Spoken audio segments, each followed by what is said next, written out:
to the Antonio Parkinson Project. I am Antonio Parkinson, and we have a very, very good show lined up for you today.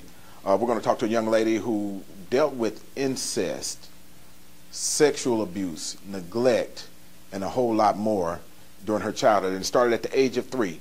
So when we come back, we're going to talk to Yolanda Tolles, who is the author of What Was Meant for My Bad Made Me Better, right here on the Antonio Parkinson Project. Stick around. We'll be right back. Is your event powered by Black Market Strategies? Theirs was Black Market Strategies, the new face of urban marketing. Let us plan your next big event or design that special flyer. Black Market Strategies specializes in street team deployment, flyer distribution, target marketing, product and event promotions, marketing and brand awareness, campaigns and election strategies. But wait, there's more. Media relations and solutions, business strategies, community marketing. We promote people, product, events, and brands. Is your event powered by Black Market Strategies? Give us a call today. 901-379-9101. Skinny Fiber works. I've got my Skinny Fiber. Have you got yours? If you need to drop 5 pounds quickly, Skinny Fiber works. If you need to get in that little black dress, Skinny Fiber works. Skinny Fiber lets you eat less and feel full. It's 100% all natural. It detoxifies the body, improves blood sugar imbalances, and melts away stubborn fat. Get yours today. For more information, call 901-860-5110. Or you may check out our website at www.skinnyuniverse.com. Black Market TV. Welcome back to the show. I'm Antonio Parkinson, and you are on the Antonio Parkinson Project. And boy, do we have a show lined up for you today. I want to jump right in. I want to introduce Miss Yolanda Tolles, who is the author of What Was Meant for My Bad Made Me Better. She went under the pen name Martium Hardrick. Yolanda Tolles, welcome to the show. Thank you. Yolanda, this is a very, very deep, riveting book that you wrote, true story. Am I correct? True that story is based correct. on based on your life, and it's a pretty tough book, but a good book. It's a book. You know, I picked it up and I could not put the book down. And you were very candid and very open, you know, with us, with the readers in regards to how your life went and how your life has gone. And all of this started at the very, very tender age of 3. Am I correct? That is correct. Okay, and you talk about the things that happened at 3 years old. Tell us a little bit what happened at 3 years old that started you on this roller coaster of emotions and behaviors that you talk about in your book. Well, Antonio, first of all, I grew up in the North Memphis section of Memphis, and I grew up off the Springdale, Hollywood area in the apartment complex known as the Yellow and White. Okay. Back then, we were a large family that pretty much cousins kept cousins when parents was out taking care of business and doing things that they had to do. Which is pretty typical in black families. That is correct. It is Okay. very typical in black families. It yielded a benefit in that we could all watch each other, but at the same time, it also yielded a bad benefit, if you will, meaning that when the parents were away, when the adults went out to take care of their business, the children were left alone to keep each other. During that time, I had a cousin. And how old was this cousin? This cousin was about 15, 16 years old at the time. Okay. I, of course, was a baby. I was only 3 years old. And he would do things to me and my other cousin, Matilda. He would call us in as the other children played outside, and he would begin to molest us. Okay, so how did all of that start? How did that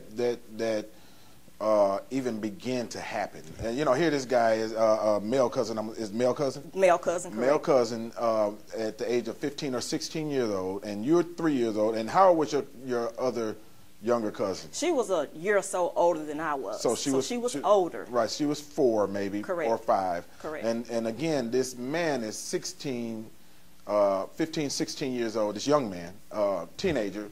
And how did this even begin?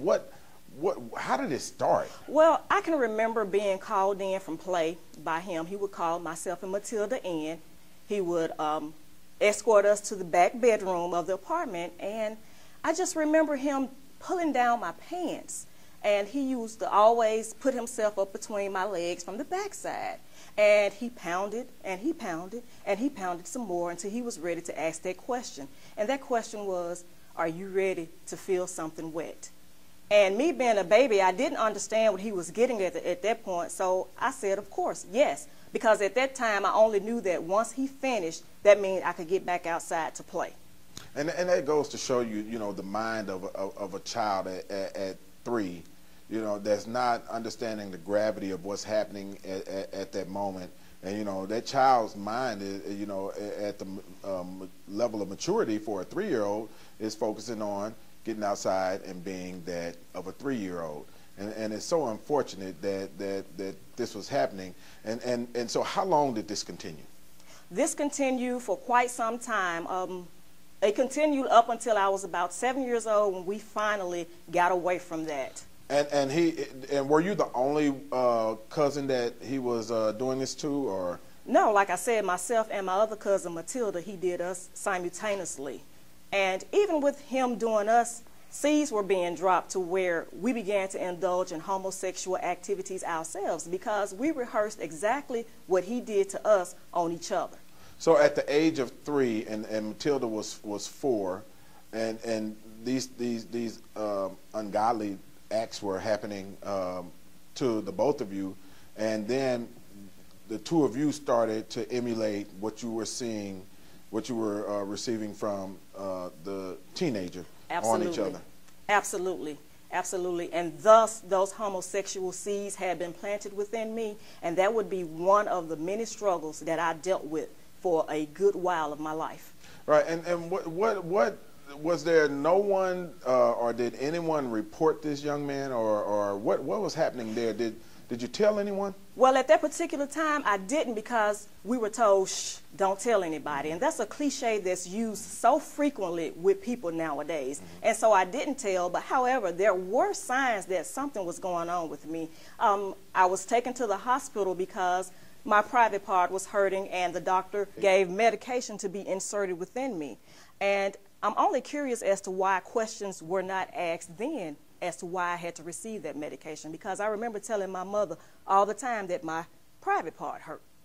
Also at that time, I was very ill. I stayed sick a lot. I was vomiting every day, and my nerves were just all over the place. So there were clear indications that something definitely was going on in my young life. And all of this, was there actual penetration at that age with the teenager and the 2 babies? You know, Antonio, I can't precisely remember any penetration. However, I will say this, since we are talking about my book, that you know how most young girls have the experience the first time they have sex and they're in pain? I have never had that experience. I have never felt the pain of my first penetration or my first sexual intercourse. So that leads me to believe that something was penetrated. Right.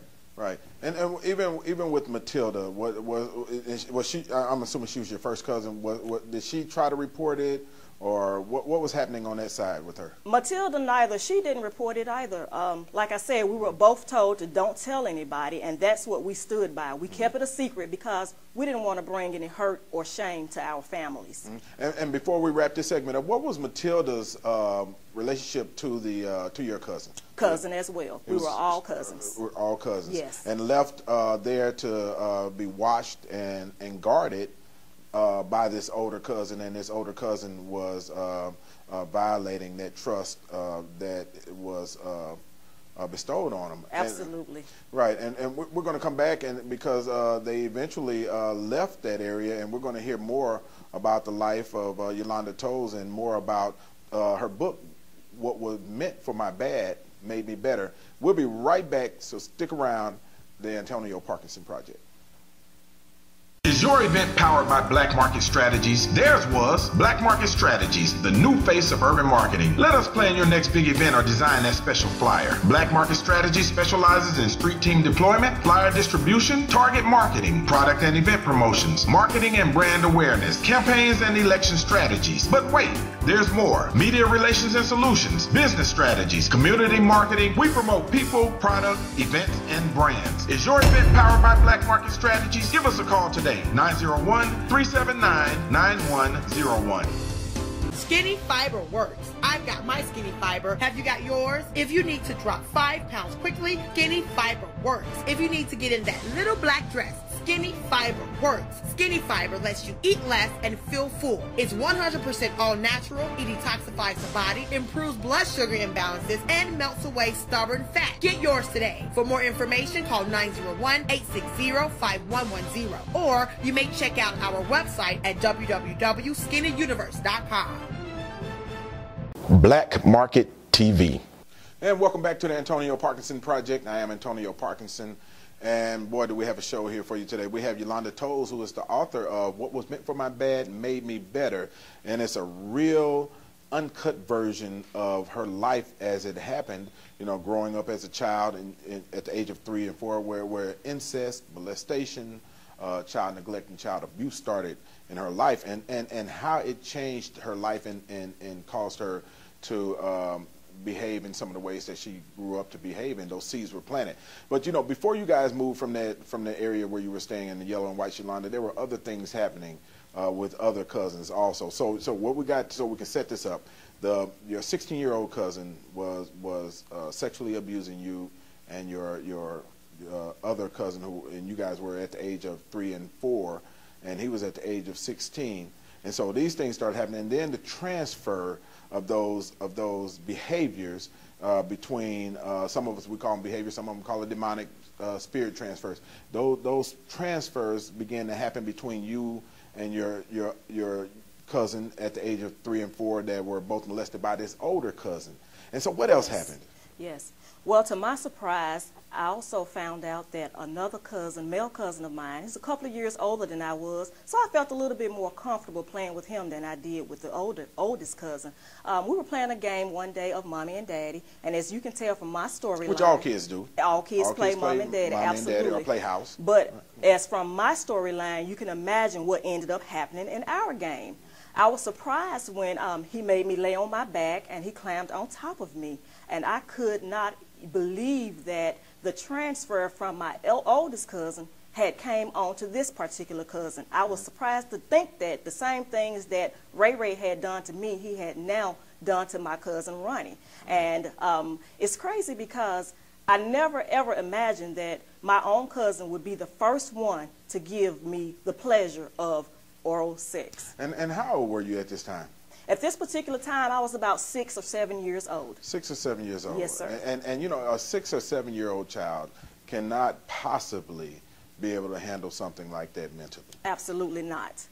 And so, what was running through your mind at the time? You know, when these things were happening or after they were happening, and how did you look at these individuals that were doing these things to you? And one other question is, and I know I'm hitting you with a lot of questions, how old was the cousin? He was maybe, what, 1 or 2 years older, so he had to be, what, around 8 years old? Yeah, he was a few years older than myself. A few years older than yourself, so 8 or 9. And what does he know about this at that age? Well, that's the same thing that I wondered. So apparently someone had gotten to him as well, just like they got to me. But I wanted the same thing, and it's so ironic because, and I hate to say this, but life is what it is, and it's the reality of it. But I heard my mom and my dad one night arguing and fighting because my mother would not provide the same sexual pleasures to my father, and now here I am having a cousin to do to me what my dad had previously wanted done to him.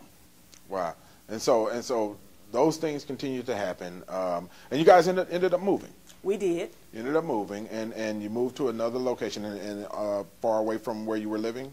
Across the other side of town, okay. Yes. Okay, on the other side of town. Yes. And how were things once you moved to the other side of town? Well, things got a little bit better for me when we moved to the other side of town, but I took one tormentor with me. I guess the abuse had damaged my mind a little bit, so when I would go to sleep at night, I found it very difficult to breathe. I would wake up gasping for air.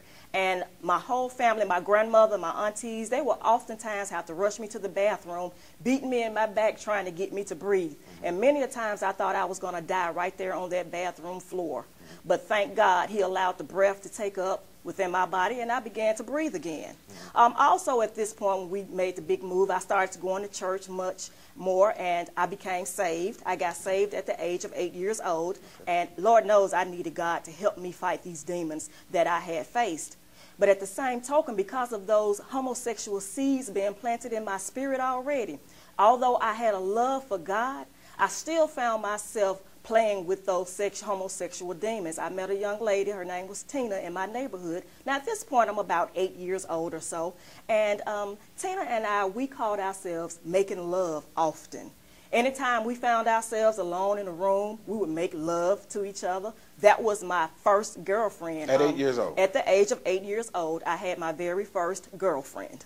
And it's of course believable, but it's so unbelievable that at 8 years old, that these children can even be thinking about things like this. You know, normally an 8-year-old would be thinking about what, playing with dolls. Or absolutely, Antonio. You know, wow, that's, you know, that's tough for an 8-year-old. And see, the problem that we have, if I may, is that we didn't have enough responsible adults who was willing to talk about sex. Everything back then was hush, hush, hush, shh, don't tell anybody. So we didn't have anybody to explain the difference between right or wrong back then. Grandmothers were hush, hush. Grandfathers were hush, hush. So we was left alone to learn about these things all by ourselves. And you know, it begs the question, you know, you have to wonder, you know, how generational is this? You know, and were these same things happening? And don't answer that, because we're going to come back to that. And were these same things happening, you know, to the generations that preceded you? And so you made the move, and you met this girl Tina in the neighborhood, and those homosexual you know, behaviors, you know, began to surface at the age of 8. And did you feel like you were born that way, or did you feel like this is something that came about? Well, now I do know that people say that I was born that way, but this is where I beg to differ. I believe that at some point in all of our lives, homosexuals, seeds were planted. And some of us were just too young to remember the first time that their seed was dropped into their spirit. But at the same time, there was no one there to kill that spirit, so it was allowed to germinate and to grow. And being that they were so young, they oftentimes say that I was born this way. And I simply say that we were turned into these things and made to be this way. And so you had you found you a new boyfriend. And what was his nickname? Mo Money. His Mo Money. So you had this boyfriend named Mo Money. And before we get all the way into the story about Mo Money, because this is a very interesting story, we're going to cut away to a commercial break, and we're going to come back and tell you about Mo Money, because Mo Money was exactly Mo Money, Mo Problems. Mo Money, Mo Problems. Absolutely. So look, stay right here. We'll be right back and tell you more about Mo Money and about Mo Money's activities and things that he was doing, and you don't want to miss this segment. We'll be right back on the Antonio Parkinson Project. Is your event powered by Black Market Strategies? Theirs was Black Market Strategies, the new face of urban marketing. Let us plan your next big event or design that special flyer. Black Market Strategies specializes in street team deployment, flyer distribution, target marketing, product and event promotions, marketing and brand awareness, campaigns and election strategies. But wait, there's more. Media relations and solutions, business strategies, community marketing. We promote people, product, events, and brands. Is your event powered by Black Market Strategies? Give us a call today. 901-379-9101. Skinny Fiber works. I've got my Skinny Fiber. Have you got yours? If you need to drop 5 pounds quickly, Skinny Fiber works. If you need to get in that little black dress, Skinny Fiber works. Skinny Fiber lets you eat less and feel full. It's 100% all natural. It detoxifies the body, improves blood sugar imbalances, and melts away stubborn fat. Get yours today. For more information, call 901-860-5110. Or you may check out our website at www.skinnyuniverse.com. Black Market TV. So welcome back to the Antonio Parkinson Project. I am Antonio Parkinson, and boy, what a show. We're not even halfway through with it. We have Yolanda Toles, who is the author of What Was Meant for My Bad Made Me Better, and she goes under the pen name Martium Hardrick. And Yolanda, so we're talking about the different things that were going on in your home, but yes. I have to ask you this. You know, in regards to your mother at the time when all of these things are happening, do you feel like your mother was there? Do you feel like she was protecting you? Of course not. I don't feel like she was protecting me, but I did love my mother dearly. And as with so many children will do, our loyalty will lay and remain with our parents. Yeah, you hear it all the time. You know, even when you have the quote-unquote bad father or the deadbeat father, the children seem to love him more than the stepfather that's providing everything for them. So your mother, what was going on in her life at the time? Well, you know, my mom had previously been in a real bad accident, and I do take that into consideration, and she almost lost her life before I was even born. So she do have some physical scars, and I'm pretty sure that they landed her some very bad emotional scars as well. Now that I've reached my age and maturity, I understand that she had her own set of issues that she was trying to deal with and live with at the same time. Yeah, you know, and as children, you know, I've been through this also. You know, we don't understand that these parents are not just parents, but they have their own lives as well. Absolutely. And you know, some of them suffer and deal with, you know, loneliness and other things if they're not with a mate, so to speak. And so was that some of the things that was going on with your mother at the time? Absolutely. Absolutely. Yes, she longed to be with somebody, and then after coming out the abusive domestic violence with my father, she wanted to be with somebody who didn't molest her or beat her, I'm sorry. But that ended up to be her next husband that she did, in fact, marry. Okay, and this next husband, his name was? Frederick. Okay, Frederick. And I remember reading about Frederick in the book. So tell me about Frederick. How was Frederick, and how was he with the kids? And Frederick was, to me, the best thing that could have happened to us. He was a very, very peaceful person. He didn't raise his voice. When he came to see Mama, he came to see us as well. There were many nights that he took us out to Dairy Queen to get ice cream, and we sat on the back porch eating ice cream, and that was just great. That was something that was much needed for myself as well as my family. Almost a breath of normalcy. There you go. Right. Absolutely, absolutely. And so Frederick and your mom, they continued to see each other. How did that, and what happened? They did, and eventually they were married. We eventually moved on the next street over when we left the hood, and we got our own place where Frederick and my mom could spend time together, and we could be like a family. Well, I enjoyed all those times, and you know, Frederick did spend a lot of time with me. He invested time with me. We used to do things like wrestle. He used to tickle me a lot. We played on the floor, and I just took it that he gave me a lot of attention because I was the only girl in the family. Then one day, he was tickling, and I think his hand accidentally slipped, you know. And so I said, well, that was a slip of the hand. So I brushed it off. Wait a minute. So when you say his hand accidentally slipped, what do you mean by that? Slip from tickling me under my neck to a tickle on the breast. Slip of his hand on the breast, so I dismissed that. Now, wait, how old were you at this time? At this time, I was about 9. So 9 years old. Yes. You know, okay, this is good. Go ahead. This is getting, yeah, so as the tickles continued, as the wrestling games continued, I realized that his intentions were of malicious intent. And the tickles between the legs became more evident. The tickles on the breast became more evident. And I did not want to have to tell my mother that this was about to happen. She was so happy, and I loved my mother more than anything in the world, and I did not want to take her joy away from her. That is a heavily weighted process that a 9-year-old would have to think through. So on one hand, you're dealing with possibly again being the victim of molestation, sexual abuse, and weighing on the other side, as a child would, keeping their mother happy. Keeping my mom happy. That was my #1 goal. And so what happened? What were the choices that you made? Did you decide to tell your mother what was going on? Well, let me tell you what happened. I began to have other friends as time moved on, because this went on for quite some time. I began to date. I think I had finally made it on up in years. I was in the 9th grade at this point, so I was about 13 years old. And this is how long this actually took place in my life. And one day, my boyfriend found a letter, or I showed him a letter that Frederick had written to me. So, you know, I can't let you move past this. So it started out as tickling and playing and wrestling. Yes. And it elevated to the point to where he was writing you letters. What were the letters? What was in the letter? The letters were just simply stating about how much closer that he wanted to be to me. And I'm thinking to myself, well, how much closer can a dad get to a daughter? We're already close enough. What else could he possibly want?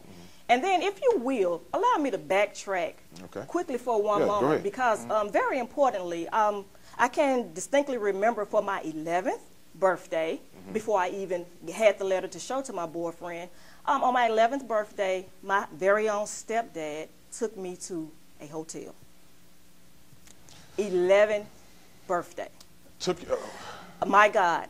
I was thinking, you know, you can hear all of the air just suck out of the room here, even with our producers and our guests. He took you to a hotel room on your 11th birthday. I was taken by my stepdad to a hotel room. For the purpose of? For the purpose, I was hoping that since it was my birthday and I got there that, you know, people would pop out and holler surprise, that maybe they had a surprise birthday party planned for me, or maybe he was just stopping by to holler at some of his friends that might have been in the room. But when we got in the room and I realized that there was no one there but he and I became very, very fearful. Fear just consumed me. What could this grown man possibly want with this 11-year-old girl? And so we went in the room and he cut the TV on, and to my surprise again, there were flicks showing women with women, women touching women, pornography. He turned, so he closed takes, circuit. I'm having a tough time with, so he takes this 11-year-old girl, yes, his stepdaughter, to a hotel for her 11th birthday, and he turns on pornography. Absolutely. That absolutely is the way that it went down. And so I'm sitting here in this room thinking now, how are we going to get started doing this? Is he expecting for me to just jump on the bed and pull my clothes off, or was he going to pull them down for me, or what were we going to do? So I just began to cry. That's all I knew to do as an 11-year-old, was to cry. And I cried out to God, Lord, please help me. And he made the comment, you need to stop crying like that. The man at the front desk is going to think that you're a baby.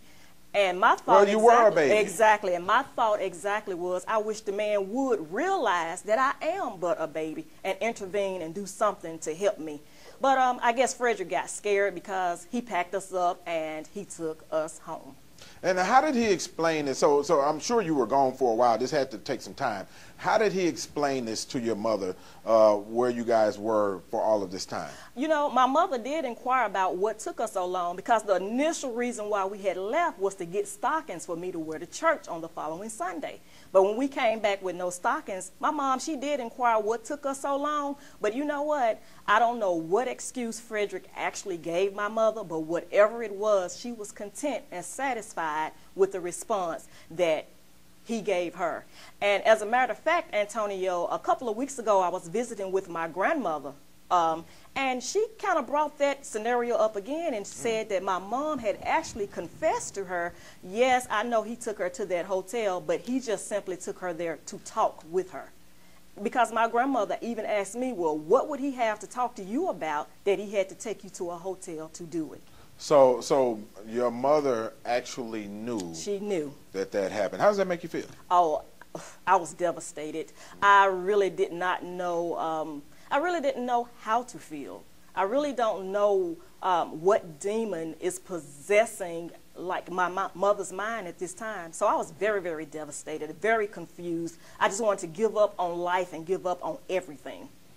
Right, and you know, there's more to come, and you know, I'm going to stop us right there, and we're going to come back because we still hadn't even talked about more money. And you know, if you think you heard some interesting things, now there's more interesting items to come. So don't go anywhere. You're on the Antonio Parkinson Project. We're with Yolanda Toles, who's giving us the uncut version of life, and there are so many other children that may be dealing with the same exact thing. So don't go anywhere. We'll be right back on the Antonio Parkinson Project. Is your event powered by Black Market Strategies? Theirs was Black Market Strategies, the new face of urban marketing. Let us plan your next big event or design that special flyer. Black Market Strategies specializes in street team deployment, flyer distribution, target marketing, product and event promotions, marketing and brand awareness, campaigns and election strategies. But wait, there's more. Media relations and solutions, business strategies, community marketing. We promote people, product, events, and brands. Is your event powered by Black Market Strategies? Give us a call today. 901-379-9101. Skinny Fiber works. I've got my Skinny Fiber. Have you got yours? If you need to drop 5 pounds quickly, Skinny Fiber works. If you need to get in that little black dress,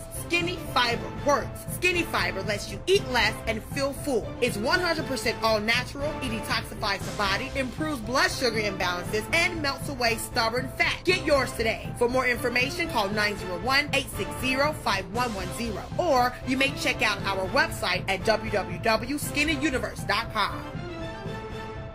Black Market TV. Welcome back to the Antonio Parkinson Project. I am Antonio Parkinson, and well, what an interesting show. We have Yolanda Toles on the show, who is the author of What Was Meant for My Bad Made Me Better, under the pen name Martium Hardrick. And Yolanda, welcome back to the show. Boy, you have some story to tell, but I believe in my heart that your story is going to shine some light on a lot of young ladies' lives, and Yes. may really help them. And I want to jump right in here because we talked about your stepfather and how this pattern of molestation, incest just continued. I mean, you were going from 3 years old, and it just didn't stop. Up until 11, 12, 13, and 14 years old, and it didn't stop then either. So, Right. and then, but you got into high school. I think your 9th grade year, and you went to another high school. I think you went to Fraser High School in the Memphis area. Year, yes. And, okay, in 10th grade area, and you met a young man a young man. You were walking. I mean, was it raining? You were walking in the rain. So this is so cliche. You're walking in the rain. Walking in the rain. And here comes this young man that goes to school with you, right? And everybody wants him. So tell us about that. What happened? I was walking home, like you had said, it had rained, and ironically, when it rains, worms wash up from the ground, and Right. I was skipping over the worms because I just didn't want to step on them and have them Right. squash under my feet. Right. Nobody wants a worm squishing under their feet, but go ahead. So Right, here yeah. comes Mo Money. I mean, this Mo has Money. got to be the finest 10th grader that went to Fraser High School, and here he was talking to me, and his first comment to me was, so if you scared of those little worms, I guess you must be scared of the big worms too. Oh my God, that was my time right there, my red flag where I should have cut loose and ran, but I didn't. I mean, my God, this guy was the best looking thing that Fraser had in it, so I was attracted to it, and I became curious about it. Oh my God, but didn't Mo Money showed me a true side of himself. So what did Mo Money do? Did you guys become boyfriend and girlfriend? I mean, that's perfectly normal for 10th graders, to, like each other and Right. become. Well, Antonio, I had no idea with whom I was dealing with at this point. Like I said, he started off, he was very sweet, very kind. When we moved to Fraser, I felt like we had moved on up and got out the hood. Right. And to find out that I was living in the same neighborhood that he was living in, it just baffled me, because Mo Money had money. I mean, his mother had money. They lived in a luxurious home, and he was pretty sweet. So after a few times of talking, we became boyfriend and girlfriend, and come to find out that Mo Money had some abusive problems of his own. Oh, okay. So here comes more abuse. I mean, this guy would, if I began to speak to my normal friends at school in the hallways, then I had to end up fighting More Money. And I mean, So he was possessive. He was very violently possessive. Extremely in the 10th grade. possessive. In the 10th grade. There were times that we shared lockers at school, but if I didn't make it to the locker on time, when he thought I should have made it there, he was wondering what I was doing and what I was up to, and I had to fight him then in the middle of the hallways. Are we talking about physical fights? Physical fight in the middle of the hallways with all the other children looking upon, watching, laughing. You know how children are. And one particular day we were walking home. He walked me home every day. And a guy did speak, and I spoke back. Well, Mo Money was right there. Nothing else took place. And that boy lost all control of himself. And, I mean, he beat me so bad on the corner, right there at that corner of Dalewood and Watkins. There was this big black fence with the prongs on top of it. So a metal fence. A metal fence, Right. and he hung me up. The piercing went through my skin from the fence where he hung me at, and I still had the marks on my back. And like I said, it was right there on the corner of a busy intersection, and all the school children were watching and laughing. But this took place so frequently with Mo Money that eventually one of my school teachers had to fight him for me. Now, can you imagine what it feels like to have your teacher fighting your boyfriend at school on your behalf? And I'm just surprised that no one was doing anything before then, up to that point. So these things were just happening, and no intervention whatsoever? Well, yeah, a couple of times the police were called on the campus, and they talked it and they diffused the situation. But after a certain amount of time, Mo Money eventually was kicked out of the entire Memphis City school system because of his violent rages. Also during this time, I learned that, you know, before he was kicked out, I would see him over in the corner talking to different women or whatnot. And initially he introduced those women as his cousin. So I accepted that. And then as time went on, it was a different woman over in a girl, should I say, not even a woman, but a different girl over in the corner at school. And then there was another one. There was even one girl who would walk up to Frazier to meet with Mo Money and fight all the other girls that he was dating, that I found out he was dating at the school at this time. She was a bad joker, I tell you what. She was whipping girls with iron poles when she came up to the school. So she was violent. She was just like Mo Money. It was like they were made for each other or something. But little did I know that he was grooming me for what he was eventually was going to be all about anyway. And what was that? Mo Money had, I said, he had whores. He had girls that was bringing money, that were doing things out in the streets, even as a 10th grader at Frazier High. So he was a pimp. He was a pimp. In the 10th grade. In the 10th grade, absolutely. He was a pimp in the 10th grade. And, you know, Mo Money pretty much got his way and what he wanted. I can remember one particular time we were at his house, and, you know, initially I just didn't want to have sex because I had already been through enough things, and Mo Money, he wasn't going for that. He didn't accept that. So he took out this white plastic bag, and you know, I was kind of green at this point. I mean, you're in the 10th grade. In the 10th grade. Pulled out this white plastic bag, or this white bag, and had white substance in it. I didn't know what it was. But he put it to his nose and he sniffed it.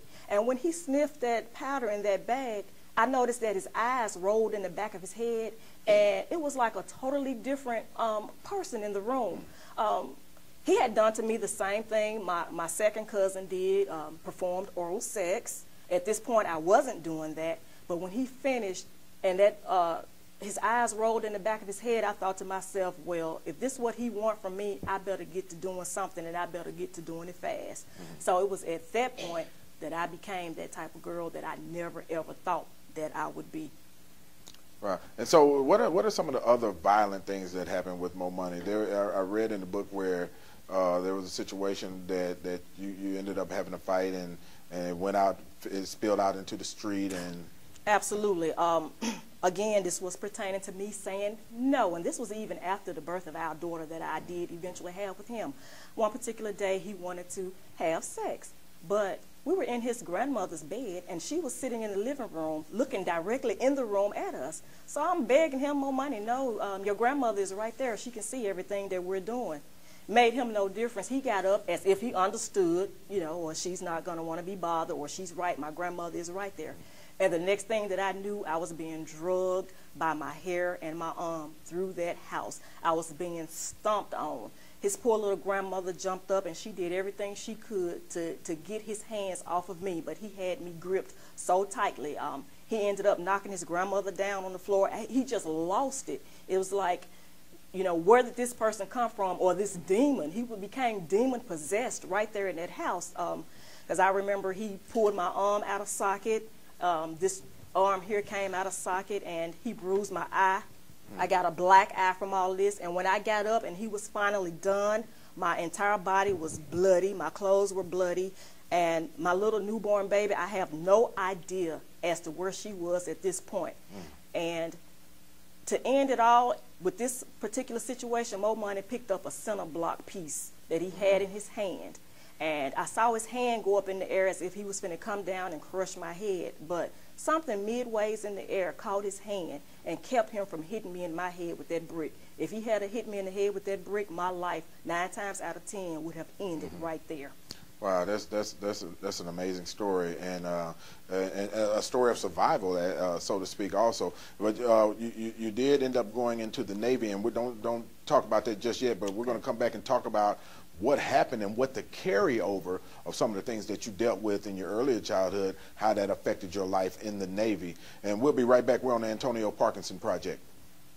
Is Is your event powered by Black Market Strategies? Theirs was Black Market Strategies, the new face of urban marketing. Let us plan your next big event or design that special flyer. Black Market Strategies specializes in street team deployment, flyer distribution, target marketing, product and event promotions, marketing and brand awareness, campaigns and election strategies. But wait, there's more. Media relations and solutions, business strategies, community marketing. We promote people, product, events, and brands. Is your event powered by Black Market Strategies? Give us a call today, 901-379-9101. Skinny Fiber works. I've got my Skinny Fiber. Have you got yours? If you need to drop 5 pounds quickly, Skinny Fiber works. If you need to get in that little black dress, Skinny Fiber works. Skinny Fiber lets you eat less and feel full. It's 100% all natural. It detoxifies the body, improves blood sugar imbalances, and melts away stubborn fat. Get yours today. For more information, call 901-860-5110. Or you may check out our website at www.skinnyuniverse.com. Black Market TV. And welcome back to the Antonio Parkinson Project. I am Antonio Parkinson, and you're listening to Yolanda Toles. She's the author of What It Was Meant for My Bad Made Me Better, and her story of survival. And the story of survival it is. You know, Yolanda, you dealt with more money, and you almost lost your life there, and you just had a baby. And you know, some things had to change. So you decided to enlist in the United States Navy. I did. I promised my child from that day forward, after more money, that I would go off and make a better life for she and I. So I did. I had to leave her, and I went and joined the United States Navy. Keep in mind, I didn't go healed from the scars and emotional tears that I already had, so I took along with me a lot of baggage. When I went into the Navy, I had this great idea that I would build this very successful escort service. Oh, wow. And before we go into that, let's talk about recruitment into the United States Navy. So things started, your Navy career started before you actually got into the United States Navy, and that behavior, the behavior that would, those seeds that were planted from the age of 3 to, you know, I guess you're close to 17, 18 at this point. Correct. Those seeds were starting to germinate and starting to grow and starting to manifest themselves. Yes. So tell us what happened with your Navy recruiting? Well, being the fun girl that I had developed into, attracted my Navy recruiter to me. He spent a lot of time with me because we had to do paperwork and make sure that I was fit and ready to go in the military. But of course, he picked up on the fact that, hey, you know, I could have a little bit of fun with her, and I was willing to do it because that's who I was at this point. It's interesting. I mean to cut you off, but it's interesting that you said he picked up on the fact that and it appears that for some reason, you know, those predators can pick up on the fact of those individuals that have been through victimization and spot them and continue to victimize those victims. Would you say that's a true statement? Yeah, that is a true statement. It definitely shows. It shows how we carry ourselves. It even shows in the way that we walk. It shows in the way that we talk, some of the language that we choose to use. So yes, he did pick up on that. And he and I, we did spend some time together, and we did become sexually involved. And of course, he was a married man. One thing I do want to emphasize on is how I was so controlled by the demons to where he carried a .45 caliber pistol on his side, and I was so attracted to that, maybe because I felt like that was a means of protection for me. So that turned me on in a lot of ways that maybe it should not have, but it did. And I encouraged that man to use that weapon on me in ways that was not meant for a gun to be used. Okay. In other words, I think we got it. You got it? Well, I think we got it. Yeah, we'll leave that up to the imagination of our viewers. In fact, get the book and you can see exactly what she's talking about. And so you went into the Navy, and you know, how did things go in the Navy? Well, like I said, when I initially got into the Navy, I had this ideal that I would build an escort service. Of course, there's many men in the United States Navy, so that's what I did. So I began to get loose, and I started to do me. I would go out on the town, and it would be nothing for me to jump in and out of bed with whomever I chose to at this particular time. So at this point, promiscuity started to kick in as those seeds began to manifest and germinate and grow. Absolutely. Mm-hmm. And how bad did it get? Well, it got very, very bad. Well, I met this one guy, and I thought that, okay, now I can calm myself down because here's somebody that I felt like that cared about me. Well, he had a friend and we were all working in the same department together. And to make that part of the story, long story short, he and I and his friend began to hang out a lot. We went to the clubs a lot. Everywhere we went, we hung out. And one day, they decided that they wanted to experiment and have a threesome, if you will, with me. And I eventually caved in. I fought it a little bit at first, but I eventually caved in. And before you know it, I was in this relationship with not just one guy, but I was in a relationship with two guys at the same time. And they were friends. So we ran together all the time. Everywhere I was, both guys were there. We went to hotels together, both guys was there. We went to bed together, both guys were there. And that's just sort of the way that I was doing me. It was nothing for me to come out on the town with my little teddy on, leather strap, lace around the back. I would use that as my shirt. Instead of putting on a regular shirt, I would wear a teddy out in town. I was feisty, I was sexy, and I knew it. I could get guys to do whatever it was that I wanted them to do. I was a bad girl. So you felt at that point that you had gained the power? Absolutely. I had power. I had the ability to make 10 guys get down on their knees and take a picture with me standing over them, you know, as if I was their sex master. And, you know, really, we took that picture. So I was a very powerful woman. Now, the reality about being power is that was just a masquerade. Because really what I wanted was somebody to love me. And even after that initial incident where I went to bed with both guys at the same time, I went back and I reported it to the lieutenant that was in the Navy, and hoping that I didn't want anybody to really get in trouble, because I did it as well, but I was hoping that we could get that stopped at that point. But to my disappointment and also my expectations, because this is all that I ever got, we was told to hush, don't talk about it, and we don't want to hear about it anymore. So even through all of the activities, you're still reaching out for help. You know, and you know, I guess in reporting it to the lieutenant, because was it consensual? Initially it wasn't, but then after a few drinks and them talking me into it, I went on ahead and gave into it, because after all, that's what I was used to. Right. And how did you feel about yourself at that time? Did you feel that there was any value? You know, Antonio, I began to sink into a severe depression. I felt like that's all that I was created for, was for the pleasure of men. And I became very, very depressed at a stage in my life. And I battled a lot. I wanted to, again, I tried to commit suicide behind all of these acts, because, believe it or not, even the women that's out there walking the streets, that's not really what they want to be. You know, they are people with value, and they want that value pulled out of them. But it's so hard when people are throwing the dirt on top of you constantly in your life. So I became very depressed as time went on. You know, I got so bad at one point to where eventually one of the guys and myself, we moved off alone, and we became married and into this serious relationship. So this is one of the guys that you were in the threesome with? That's absolutely right. You got married. He ended up marrying me. Okay. And he became my sounding board. There was nothing for me to walk up on him with a pair of scissors and try to stab him, you know. But he was the only one who could handle it, who could take what I needed to get out of me at that particular time. So those seeds now, and I just want people to follow us on this trail. The seeds germinated from being sexually abused to becoming promiscuous, and into depression, and then into violence. Yes, absolutely. Coming out of you. Violence. I became very, very violent, as you all were reading. Towards the people you love. Towards the people that I love. As you all were reading the book, there was one point in my life when I would go home, and I had children at home, and I would just walk in the house and just tear up stuff. I'd knock the table over. My very own children were afraid of me, you know.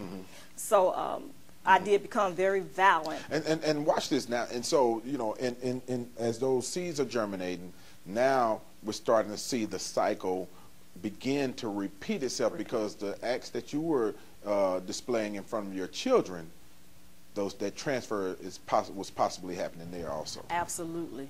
Absolutely right.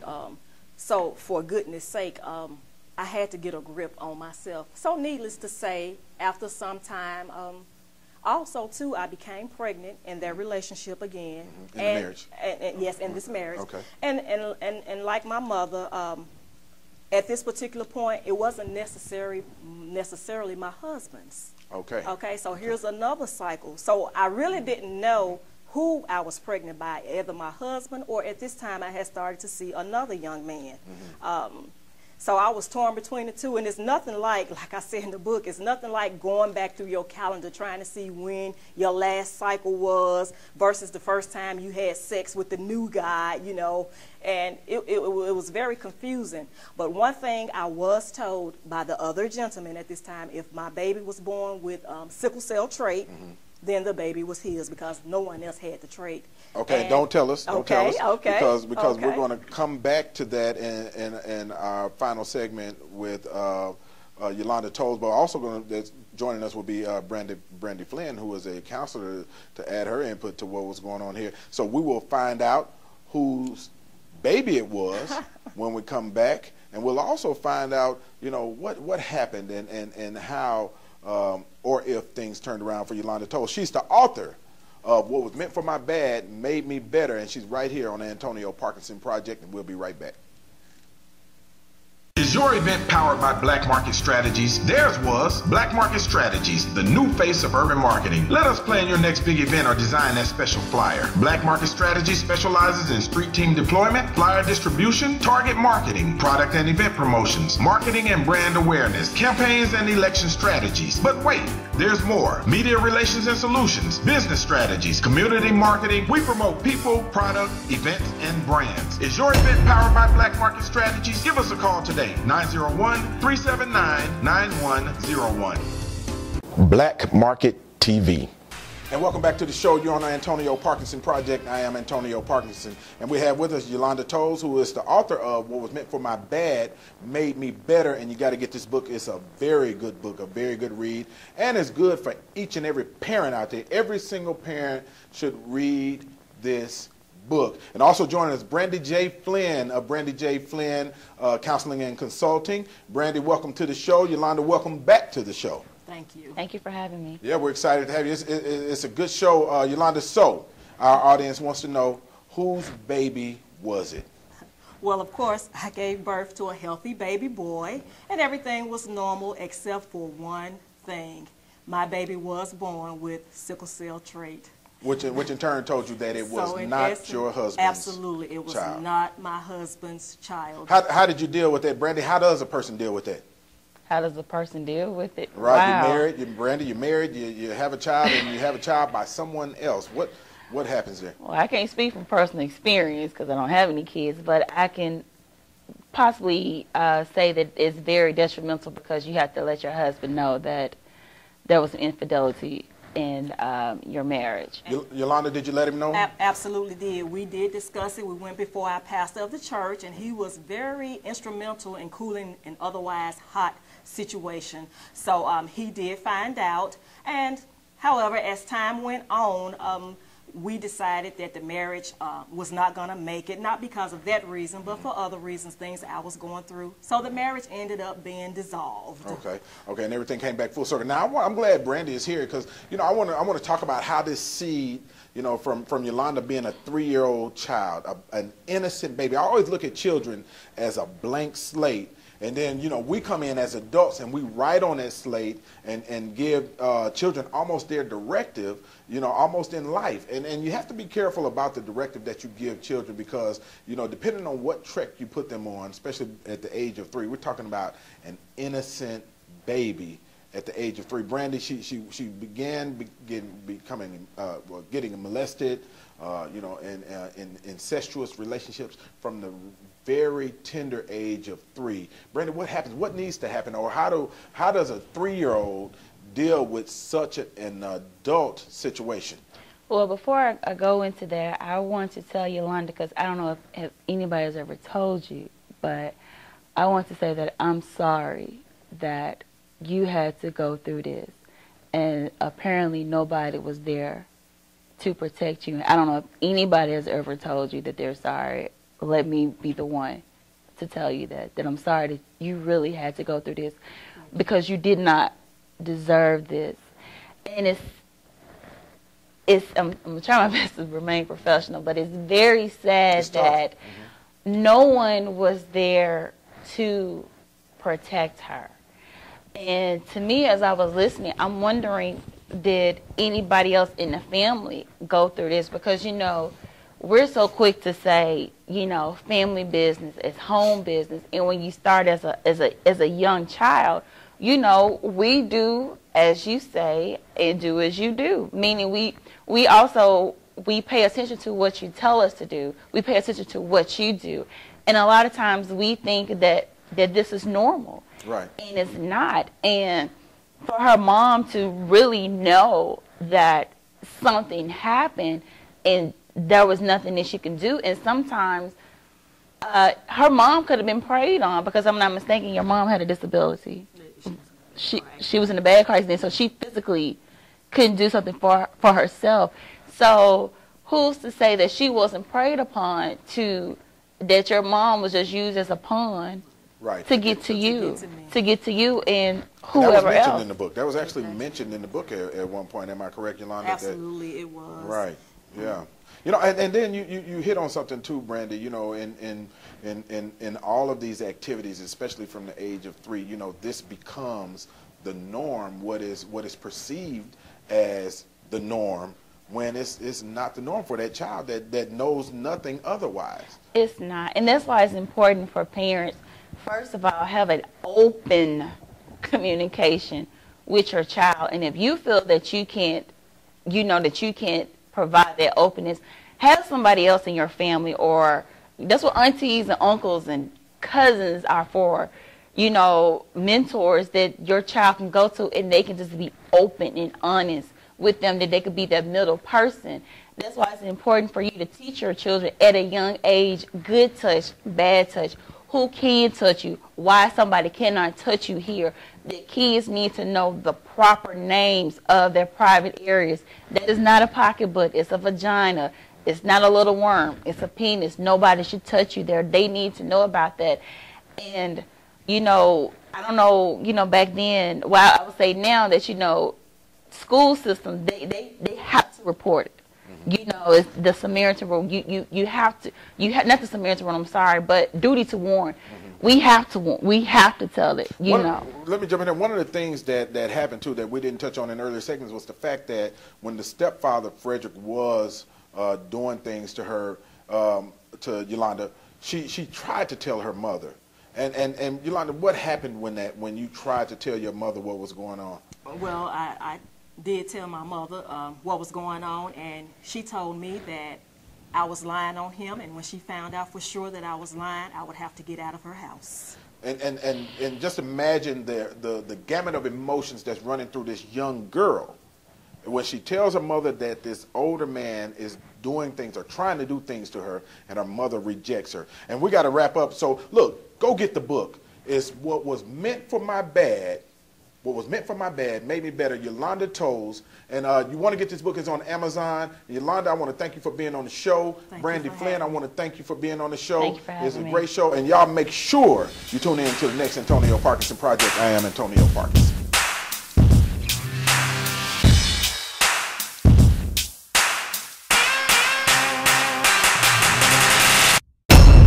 Powered by Black Market Strategies.